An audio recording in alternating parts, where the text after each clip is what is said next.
क्योंकि शिक्षा की देवी यही है, न कि सरस्वती है। आप ही के ग्रंथ में लिखा हुआ है कि सरस्वती है ब्रह्मा की बेटी है, और ब्रह्मा जी का अपनी ही पुत्री पर नियत खराब हुआ और उन्होंने मतलब कि उनके साथ शादी कर लिया। पूजा मतलब कि किसका होता है, चरित्रवान का या चरित्रहीन का? और ये भी चरित्रवान चरित्रहीन वाला बात मैं नहीं बोल रहा हूँ, ये संत कबीर दास ने मतलब कहा। लालू यादव की पार्टी आरजेडी के विधायक फतेह बहादुर सिंह ने फिर से हिंदू संस्कृति और सनातन का अपमान किया है। उन्होंने मां सरस्वती को विद्या की देवी मानने से इनकार किया। यही नहीं, उन्होंने हिंदू मान्यता के अनुसार ब्रह्मांड की रचना करने वाले ब्रह्मा जी को भी चरित्रहीन बताया। फतेह बहादुर सिंह ने दाऊदनगर में विद्या की देवी मां सरस्वती पर आपत्तिजनक बातें कही है। उन्होंने कहा कि मां सरस्वती को ग्रंथों में ब्रह्मा की पुत्री बताया गया है। ब्रह्मा ने अपने ही पुत्र से शादी रचाकर चरित्रहीनता का परिचय दिया है। आरजेडी विधायक ने कहा कि पूजा हमेशा चरित्रवान की होनी चाहिए, न कि चरित्रहीनों की। आरजेडी विधायक फतेह बहादुर सिंह ने स्कूलों और विद्यालयों में ज्योतिबा फूले की प्रतिमा लगाने और उनकी प्रार्थना करवाने की बात कही। दरअसल वह ज्योतिबा फूले की प्रतिमा लगवाने की ही बात कर रहे थे, लेकिन अपनी बात कहते कहते वह सनातन के खिलाफ बातें करने लगे। उन्होंने सीधे तौर पर मां सरस्वती और हिंदू आस्था का अपमान करते हुए मां सरस्वती की पूजा पर सवाल उठा दिया। फतेह बहादुर सिंह ने कहा कि क्या आपको लगता है कि किसी चरित्रहीन की पूजा करनी चाहिए? उन्होंने ब्रह्मा जी को चरित्रहीन बताया। ये कोई पहली बार नहीं है जब आरजेडी विधायक ने ऐसा कमेंट किया है। इससे पहले भी उन्होंने मां दुर्गा को लेकर भी विवादित कमेंट किया था। आरजेडी नेता का ये विवादित बयान वायरल हो रहा है। लोग आरजेडी नेता से बयान पर माफी मांगने को कह रहे हैं। बीजेपी नेताओं ने आरजेडी को घेरा है। आपको बताते चले कि यह कोई पहला मौका नहीं है जब किसी आरजेडी नेता ने ऐसा किया। इससे पहले कई आरजेडी नेता ऐसा कर चुके हैं। कुछ समय पहले शिक्षा मंत्री चंद्रशेखर रामचरितमानस को लेकर विवादित बयान दिया था। उन्होंने रामचरितमानस को समाज में नफरत फैलाने वाली किताब करार दिया था। इसके बाद बिहार की सियासत तेजी से गरमाई थी। विपक्ष में बैठी बीजेपी ने मंत्री पर निशाना साधा था। इस पर भाजपा विधायक अरविंद सिंह ने फतेह बहादुर सिंह के बयान पर सख्त रुख अपनाते हुए कहा कि सनातन का अपमान करना आरजेडी की प्रवृत्ति है। उन्होंने कहा कि हिंदू आस्था को शर्मसार करने वाला और लज्जित करने वाला बयान है। अपने पूर्वजों और पुरखों को गाली देकर वोट बटोरने की राजनीति नहीं चलेगी। आने वाले समय में चुनाव इस बात का फैसला करेगा कि भारत में सनातन का अपमान होगा या सम्मान। आइए आपको सुनाते हैं कि फतेह बहादुर सिंह ने क्या कुछ कहा है। कांग्रेस का सरकार चलाने वाले कौन लोग थे? मनुवादी भी उसी में थे, और जब बीजेपी का सरकार बना तो वही मनुवादी सब बीजेपी में आ गया, और कल कांग्रेस का भी सरकार बनेगा तो वही लोग सब कांग्रेस में आ जाएगा। तो मैं समझता हूँ कि कांग्रेस और बीजेपी एक ही सिक्का का दो पहलू। तो फिर कांग्रेस के साथ आपका गठबंधन क्यों अभी चल रहा है और फिर INDIA भी बना रहे हैं आप? ये मेरा पर्सनल राय है भाई, मैं अपना पर्सनल बता रहा हूँ कि जो कांग्रेस में स्वर्ण लीडर हैं, मैं सबका बात नहीं बोल रहा हूँ, जो उसमें स्वर्ण लीडर हैं उनका मानसिकता ही यही है कि बहुजनों को हक अधिकार नहीं मिले। तो फिर कांग्रेस के कुछ धड़ा को ही अगर आप मान लीजिए कि सामंती मानते हैं या सवर्ण मानते हैं, तो उस मामले में इस बिंदु पर आप पार्टी फोरम पर भी तो बात रख सकते हैं। समय के साथ परिवर्तन होता है। जो 90 के दशक के पहले का कांग्रेस था वो सामंतवाद और ब्राह्मणवाद को लेकर चलता था, लेकिन आज का जो कांग्रेस है वो समाजवाद को लेकर चल रहा है, मानववाद को लेकर चल रहा है, बदलाव हुआ है, इसलिए आज हम कांग्रेस के साथ। सावित्रीबाई फुले की प्रतिमा लगवाना चाहते हैं या चित्र लगवाना चाहते हैं हर विद्यालय में? हर बाई फुले का प्रतिमा लगे और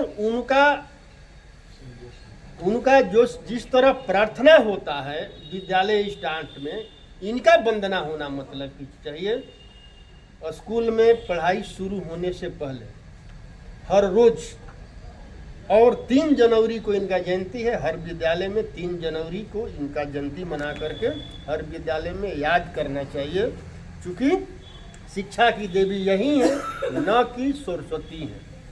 नहीं तो आस्था तो बड़े लोगों की है, बहुत बड़ी एक आबादी है जो सरस्वती को। अरे मैं आस्था पर कहा, मैं तो व्यवस्था पर चोट कर रहा हूँ भाई। जो आप ही के ग्रंथ में लिखा हुआ है कि सरस्वती है ब्रह्मा की बेटी है, और ब्रह्मा जी का अपनी ही पुत्री पर नियत खराब हुआ और उन्होंने मतलब कि उनके साथ शादी कर लिया। तो आप खुद समझिए कि पूजा मतलब कि किसका होता है, चरित्रवान का या चरित्रहीन का? और ये भी चरित्रवान चरित्रहीन वाला बात मैं नहीं बोल रहा हूँ, ये संत कबीर दास ने मतलब कहा है, मैं उनका कहा हुआ बात कह रहा हूँ, उनका ग्रंथ आप मतलब पढ़ लीजिए। तो राजनीति में भी तो चरित्रहीन कई नेता ऐसे दिखते हैं जिनके बारे में धारणा है या समाज मानता है, वैसे लोग बड़े बड़े पदों पर चले उनको जाते हैं। सजा मिलता है ना। जो नेता बलात्कार करता है, जो नेता चोरी करता है, अपहरण करता है, उसको सजा मिलता है ना। लेकिन जो आपकी बीजेपी का सरकार चल रहा है वो मतलब स्पष्ट महिला खिलाड़ियों के साथ बृजभूषण सिंह ने क्या क्या किया और सरकार उसको अपने साथे रखा हुआ है।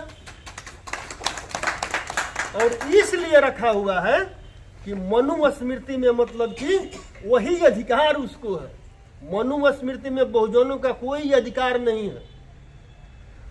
आप जो आयोजन कर रहे हैं डेहरी के पड़ाव मैदान में, उसमें जो आपने अतिथि आमंत्रित किया है उसमें डॉक्टर प्रोफेसर चंद्रशेखर हैं जो हिंदुत्व और सनातन के विरुद्ध बोलते रहे हैं, उसके लिए सुर्खियों में आए हैं।